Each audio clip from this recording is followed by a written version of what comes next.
ایک ایسا دل ہے جو ٹرسٹ نہیں کرتا تو یہ ایک بیمار دل ہے، اور اس بیمار دل کا علاج کرنا بہت ضروری ہو جاتا ہے۔ اکثر اوقات ایسا ہوتا ہے کہ ہم لوگ اللہ تعالیٰ کے فیصلوں کے اوپر ناراض ہو جاتے ہیں، یا ہمیں سمجھ نہیں آتی کہ آخر ایسے فیصلے کیوں ہو رہے ہیں، اور ہم اس طرح کے سوال کرتے ہیں کہ آخر میرے ساتھ ایسا کیوں ہو رہا ہے، why is this happening to me, یا یہ واقعہ میری زندگی میں آخر کیوں پیش آیا۔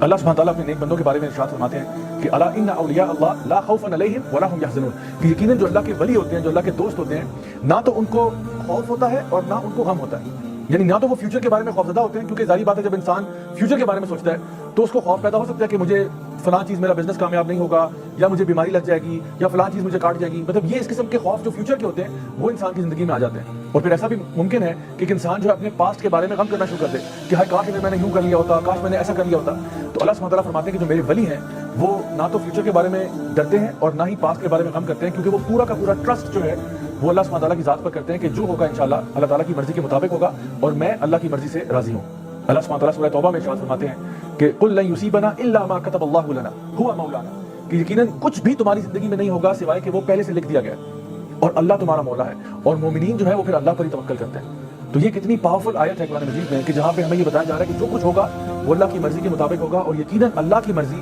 ہماری مرضی سے بہت بہتر ہے۔ اللہ سبحانہ تعالیٰ فرماتے ہیں سورہ توبہ کی آخری آیت میں فَإِن تَوَلَّوْا فَقُلْ حَسْبِيَ اللَّهُ لَا إِلَٰهَ إِلَّا هُوَ عَلَيْهِ تَوَكَّلْتُ وَهُوَ رَبُّ الْعَرْشِ الْعَظِيمِ، کہ اگر وہ آپ سے منہ پھیر لیں تو پھر حسبی اللہ،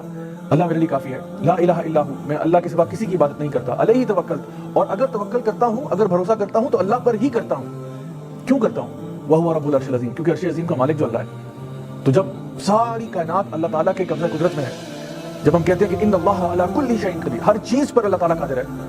تو پھر اللہ پر ہی بھروسہ کرنا بنتا ہے۔ انسان جب یہ سوچتا ہے کہ میرا رب جو ہے وہ ہر چیز پر قادر ہے، پھر انسان اللہ کو یہ نہیں بتاتا کہ میرے پرابلمز کتنے بڑے ہیں، انسان اپنے پرابلمز کو بتاتا ہے کہ میرا رب کتنا بڑا ہے۔ اللہ سبحانہ وتعالیٰ فرماتے ہیں سورہ فرقان میں وَتَوَكَّلْ عَلَى الْحَيِّ الَّذِي لَا يَمُوتُ، کہ توکل اس ذات پر ہم کرتے ہیں جس کو موت نہیں آتی۔ سبحان اللہ، یعنی اگر آپ نے کسی پر بھروسہ کرنا ہے، اگر آپ نے کسی پر ٹرسٹ کرنا ہے تو کیوں نہ اس پر ٹرسٹ کیا جائے، اس پر بھروسہ کیا جائے جو ہمیشہ رہنے والا ہے، الحی ہے، القیوم ہے، لا يموت، اور اس کو موت نہیں آتی۔ اسی طرح سے سورہ طلاق سورہ نمبر 65 آیت نمبر 2 اور 3 میں اگر آپ دیکھیں تو اللہ سبحانہ تعالیٰ فرماتے ہیں کہ وَمَن يَتَّقِ اللَّهَ يَجْعَل لَهُ مَخْرَجًا وَيَرْزُقْهُ مِنْ حَيْثُ لَا يَحْتَسِبُ وَمَن يَتَوَكَّلْ عَلَى اللَّهِ فَهُوَ حَسْبُهُ، کہ جو شخص بھی اللہ کا تقویٰ اختیار کرے گا اللہ تعالیٰ اس کو ہر مصیبت سے باہر نکالے گا، اور پھر اس کو رزق دے گا وہاں سے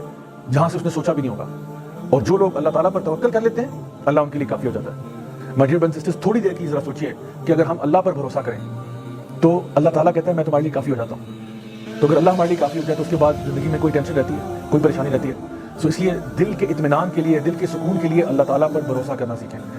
اور آپ یقین جانیں کہ اگر پورے اسلام کی روح نکالی جائے، جیسے کہ سورہ زاریات میں اللہ تعالیٰ فرماتے ہیں وَمَا خَلَقْتُ الْجِنَّ وَالْإِنسَ إِلَّا لِيَعْبُدُونِ، کہ میں نے جنوں کو اور انسانوں کو کسی مقصد کے لیے پیدا نہیں کیا سوائے اس کے کہ وہ اللہ کی بندگی کریں۔ تو اللہ کی بندگی کا مطلب یہ بھی ہے کہ اللہ تعالیٰ کو اپنا رب مان کے، رب جان کے اللہ پر بھروسہ کیا جائے۔ زندگی میں جو کچھ ہوگا انشاءاللہ الرحمن اللہ تعالیٰ کی مرضی کے مطابق ہوگا۔ ہم نے اپنی طرف سے کوشش ضرور کرنی ہے، کسی بھی راہ کی طرف ہم جاتے ہیں، کسی بھی پاتھ کو ہم لیتے ہیں، ہم نے اپنی طرف سے کوشش ضرور کرنی ہے۔ جیسے کہ نبی کریم صلی اللہ علیہ وسلم کی حدیث میں ترمذی شریف میں آتا ہے کہ ایک شخص، ایک صحابی تھے جو کہ اپنا اونٹ انہوں نے ایسے آزاد چھوڑا ہوا تھا، تو نبی کریم صلی اللہ علیہ وسلم نے اس سے پوچھا کہ بھائی تمہارا اونٹ ایسے آزاد کر رہا ہے، آپ نے کیا وجہ اس کی؟ تو انہوں نے کہا کہ میں اللہ پر توکل کر رہا ہوں۔ تو آپ صلی اللہ علیہ وسلم نے فرمایا کہ نہیں، توکل یہ نہیں ہے، توکل یہ ہے کہ پہلے اپنے اونٹ کو باندھ لو، اس کے بعد اللہ تعالیٰ پر بھروسہ کرنا۔ So my dear brothers and sisters, ہمارے لیے ضروری یہ ہے کہ ہم جب بھی کوئی کام زندگی میں کرنے جاتے ہیں اپنی طرف سے حق حلال کا کام کریں، پوری کوشش کریں، پوری محنت کریں۔ اگر ہو گیا الحمدللہ، اگر نہیں ہوتا تب بھی ثم الحمدللہ، کیونکہ جو کچھ بھی ہوگا اب اللہ کی مرضی کے مطابق ہوگا۔ اور جب ہمیں یہ بات سمجھ میں آ جائے گی تو پھر ہم لوگ خوش ہو جائیں گے۔ یعنی انسان اداس کیوں ہوتا ہے؟ انسان اداس اس لیے ہوتا ہے کہ جب اس کی مرضی کے مطابق چیزیں نہیں ہوتی۔